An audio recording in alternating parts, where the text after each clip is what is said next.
patient and caregiver experiences, there are 7 measures. There are 7 things that CMS will measure to let them know what our patients think about us. How well we take care of them. Are we receptive on our phone calls?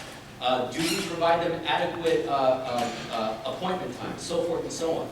This is not only important for our reporting of the metrics, but the better you are at this, the better performance you have, ultimately the better your patients will do. If you allow additional slots in your everyday schedule for those sickest patients, that's going to help those patients not call 911. What happens in some practices, and even my own at fault, we book up appointments maybe 1-2 weeks in advance, and when someone calls it sick, we tell them the next appointment is a week, 2 weeks out. That's not the right thought process of how we have to manage patients.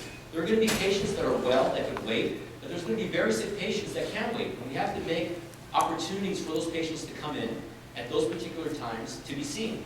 And these patients that are sick, it doesn't mean they have to come in once every 5 weeks or 4 weeks or 3 weeks.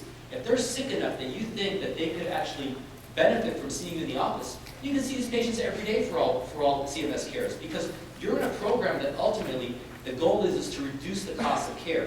We're not trying to bring patients into the practice to just try to drive costs. We're actually trying to reduce those big costs by bringing them to the office.